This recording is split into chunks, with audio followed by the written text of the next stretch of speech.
Hello, welcome back to my channel. ಇವತ್ತು ನಿಮಗೆ ನಮ್ಮ ಮನೆಯಲ್ಲಿ ಒಬ್ಬರು ಗೆಸ್ಟ್ ಬಂದಿದ್ದಾರೆ. ಅವರನ್ನು ನಿಮಗೆ ಪರಿಚಯ ಮಾಡಿಕೊಡ್ತೀನಿ. ಅವರನ್ನು ನಾನು ನಮ್ಮ ಅಮ್ಮನೂರಿಂದ ಬೆಂಗಳೂರು ತನಕ ಕರ್ಕೊಂಡು ಬಂದಿದ್ದೀನಿ. ಅವರನ್ನು ತೋರಿಸ್ತೀನಿ, ಬನ್ನಿ.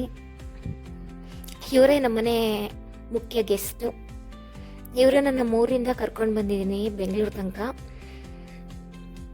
ನೋಡಿ, ಹಾಸನ್ನಿಂದ ಬೆಂಗಳೂರು ತನಕ ಬಂದಿದ್ದಾರೆ. ಇವ್ರನ್ನ ಅಲ್ಲಿಂದ ಇಲ್ಲಿ ಕರ್ಕೊಂಡು ಬಂದಿದ್ದೀನಿ.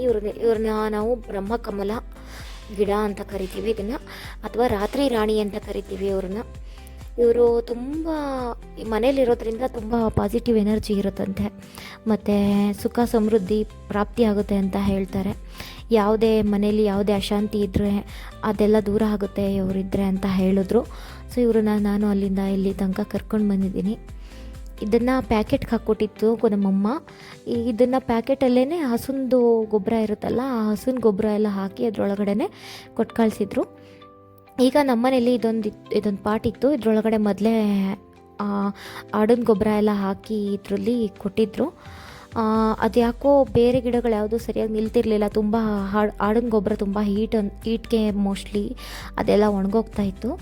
ಸೊ ನಾನು ಇದನ್ನು ಇಲ್ಲೇ ಅದನ್ನೆಲ್ಲ ಚೇಂಜ್ ಮಾಡಿಬಿಟ್ಟು ನೋಡೋಣ, ಸ್ವಲ್ಪ ಮಣ್ಣು ತಗೊಳ್ಳೋಣ ಸಾಲದಲ್ಲ ಅಂದ್ಬಿಟ್ಟು ಸ್ವಲ್ಪ ಮಣ್ಣು ತೆಗಿಯೋಕ್ಕೆ ನೋಡಿದೆ. ಫುಲ್ ಗಟ್ಟಿಯಾಗಿಬಿಟ್ಟಿತ್ತು ಮಣ್ಣು, ಕೀಳೋಕ್ಕೆ ಆಗ್ತಿರ್ಲಿಲ್ಲ, ಅಷ್ಟು ಗಟ್ಟಿಯಾಗಿಬಿಟ್ಟಿತ್ತು.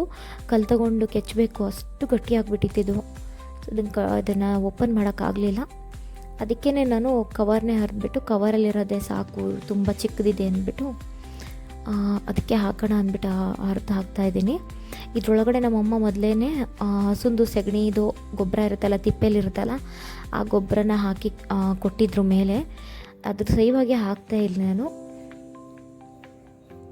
ಕೆಳಗಡೆ ಸ್ವಲ್ಪ ಮಣ್ಣು ಹಸಿ ಇತ್ತು. ತುಂಬ ದಿನ ಹಾಗೆ ಪಾಕೆಟಲ್ಲಿ ಬಿಡೋದು ಬೇಡ ಅಂದ್ಬಿಟ್ಟು ಇದನ್ನು ಹಾಗೆ ಹಾಕ್ತಾಯಿದ್ದೀನಿ.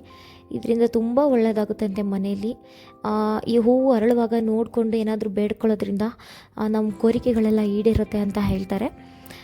ಇದು ಮನೇಲಿರೋದ್ರಿಂದ ತುಂಬ ಒಳ್ಳೆಯದು. ನೀವು ಕೂಡ ತಂದು ಇಟ್ಕೊಳ್ಳಿ.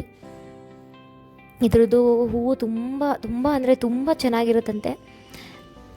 ತುಂಬ ಚೆನ್ನಾಗಿರುತ್ತೆ ಸ್ಮೆಲ್ಲು. ನಾನು ನಮ್ಮಮ್ಮ ಅವರಲ್ಲಿ ಬಿಟ್ಟಿದ್ರು, ತುಂಬ ಚೆನ್ನಾಗಿರುತ್ತೆ ಅಂತ ಹೇಳ್ತು.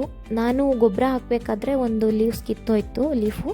ಅದನ್ನು ನಾನು ಅದನ್ನು ಪುನಃ ನಾನಲ್ಲೇ ನೆಟ್ಟೆ. ಯಾಕಂದರೆ ಈ ಬ್ರಹ್ಮಕಮಲ ಗಿಡ ಹುಡೋದೇನೆ ಎಲೆಯಿಂದನೇ ಹೂ ಬಿಡುತ್ತೆ, ಎಲೆಯಿಂದನೇ ಬೇರು ಬಿಡುತ್ತೆ, ಎಲೆಯಿಂದನೇ ಇದು ಚಿಗುರೋದು. ಸೊ ನೀವು ಎಲೆ ಅಕಸ್ಮಾತ್ ಮುರಿದೋಯ್ತು ಅಂದರೆ ನೀವು ಬಿಸಾಡೋಕ್ಕೆ ಹೋಗಬೇಡಿ, ಎಲೆನೇ ನೆಡ್ಬೋದು. ಇದಿರೋದ್ರಿಂದ ಮನೇಲಿ ಪಾಸಿಟಿವ್ ವೈಬ್ಸ್ ಯಾವಾಗಲೂ ಇರುತ್ತೆ ಅಂತ ಹೇಳ್ತಾರೆ. ದೇವರೇ ಮನೆಗೆ ಬಂದಂಗೆ, ಶ್ರೀ ಮಹಾನ್ ವಿಷ್ಣುನೇ ಮನೆಗೆ ಬಂದಂಗೆ. ಬ್ರಹ್ಮನ ಕೈಲಿರುವಂತಹ ಚಿಕ್ಕ ಕಮಲದ ಹೂನೇ ಇದರ ಬ್ರಹ್ಮ ಕಮಲ ಅಂತಲೇ ಕರೀತಾರೆ. ಇದು ಸ್ವರ್ಗದಿಂದ ಬಂದಿರುವಂತಹ ಹೂವು. ಇದು ಮನೆಗೆ ಬಂತು, ಈ ಗಿಡನೇ ಆಗಲಿ ಇದ್ರದ್ದು ಯಾವುದೇ ಗಿಡ ಆಗಲಿ ಮನೆಗೆ ಬಂತು ಅಂದರೆ ನಿಮ್ಮ ಮನೇಲಿ ತುಂಬ ಅದೃಷ್ಟ, ಇನ್ನು ಕಷ್ಟ ಎಲ್ಲ ದೂರ ಆಗುತ್ತೆ ಅಂತಲೇ ಅರ್ಥ. ಸುಮ್ಮನೆ ಎಲ್ಲರ ಮನೆಗೂ ಈ ಗಿಡ ಬೆಳೆಯಲ್ಲ, ಮತ್ತು ಎಲ್ಲರ ಮನೆಗೂ ಸಿಗಲ್ಲ. ಇದು ನಿಮ್ಮ ಮನೆಗಳಿಗೆ ಈ ಗಿಡಗಳು ಬಂದಿದೆ ಅಂತಲೇ ಅರ್ಥ ಮಾಡ್ಕೊಬೇಕು.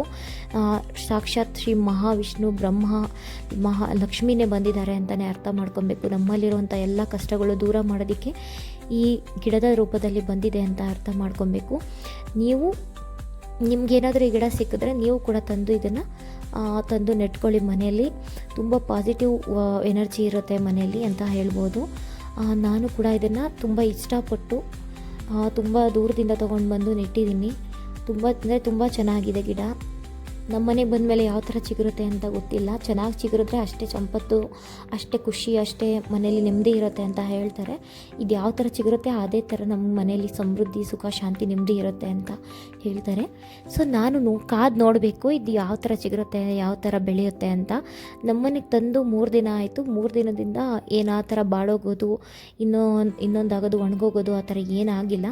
ಸೊ ನಾನು ಇವತ್ತು ಇದನ್ನು ಪಾಟ್ಗೆ ಹಾಕಿ ನೆಟ್ಟು ಇದನ್ನು ಬೆಳೆಸ್ತೀನಿ. ನೋಡೋಣ ಯಾವ ಥರ ಚಿಗುರುತ್ತೆ ಅಂತ. ನೀವು ಕೂಡ ಇಷ್ಟ ಆದರೆ, ಈ ಗಿಡ ಇಷ್ಟ ಆದರೆ ನಿಮ್ಗೆ ಸಿಕ್ಕಿದ್ರೆ ನೀವು ಕೂಡ ತೊಗೊಂಡು ಬಂದು ನೆಟ್ಕೊಬೋದು. ಒಂದೊಂದು ಲೀಫ್ ಸಿಕ್ಕಿದ್ರೆ ಸಾಕು, ಅಂದರೆ ಎಲೆ ಸಿಕ್ಕಿದ್ರೆ ಸಾಕು. ಆ ಎಲೆ ತಂದು ಇಟ್ಕೊಂಡ್ರೇ ಆ ಎಲೆನೇ ಬೇರು ಬಿಟ್ಕೊಳ್ಳುತ್ತೆ, ಆ ಎಲೆಯಿಂದನೇ ಹೂವೆಲ್ಲ ಬರೋದು. ನೀವು ಕೂಡ ತಂದು ಈ ಗಿಡನ ನೆಟ್ಕೊಳ್ಳಿ. ನಿಮ್ಮನೇಲೂ ಕೂಡ ಸುಖ ಶಾಂತಿ ನೆಮ್ಮದಿನ ಆ ದೇವರು ಕರುಣಿಸ್ತಾನೆ ಅಂತ ಹೇಳ್ತಾ, ನಿಮ್ಗೆ ಇಷ್ಟ ಆಯಿತು ಅಂದರೆ ನೀವು ಕೂಡ ಇಂಥ ಗಿಡನ ತಂದು ನೆಟ್ಕೊಳ್ಳಿ. ಇದಕ್ಕೆ ತುಂಬ ಜಾಸ್ತಿ ನೀರು ಹಾಕಬಾರ್ದು, ಯಾಕಂದರೆ ಬೇರು ಕೊಳ್ತೋಗ್ಬಿಡುತ್ತೆ. ಬೇರು ಬಿಟ್ಕೊಳ್ಳೋದಕ್ಕೂ ತುಂಬ ಕಷ್ಟ ಆಗುತ್ತೆ. ಸ್ವಲ್ಪ ಸ್ವಲ್ಪ ನೀರನ್ನು ಹಾಕಬೇಕು. ಇದನ್ನು ಬಿಸಿಲಲ್ಲಿಟ್ಟರೆ ಇನ್ನೂ ತುಂಬ ಚೆನ್ನಾಗಿ ಗ್ರೋ ಆಗುತ್ತೆ. ಅದಕ್ಕೆ ನಾನು ಇದನ್ನು ಈ ಜಾಗದಲ್ಲಿ ಇಡ್ತಾ ಇದ್ದೀನಿ. ಈ ಜಾಗದಲ್ಲಿ ತುಂಬ ಗಾಳಿ ಬೆಳಕು ಎಲ್ಲ ತುಂಬ ಚೆನ್ನಾಗಿದೆ, ಅದರಿಂದ ತುಂಬ ಚೆನ್ನಾಗಿ ಗ್ರೋ ಆಗುತ್ತೆ. ಅದರಿಂದ ನಾನು ಈ ಜಾಗದಲ್ಲಿ ಇಟ್ಟಿದ್ದೀನಿ. ನೋಡೋಣ ಹೇಗೆ ಗ್ರೋ ಆಗುತ್ತೆ ಅಂತ ಮುಂದಿನ ದಿನಗಳಲ್ಲಿ ಗೊತ್ತಾಗುತ್ತೆ. ವಿಡಿಯೋ ಇಷ್ಟ ಆಗಿದ್ದರೆ ಲೈಕ್ ಮಾಡಿ, ಸಬ್ಸ್ಕ್ರೈಬ್ ಮಾಡಿ ಅಂತ ಕೇಳ್ಕೊತಾ ಎಲ್ಲರಿಗೂ ನಮಸ್ಕಾರ.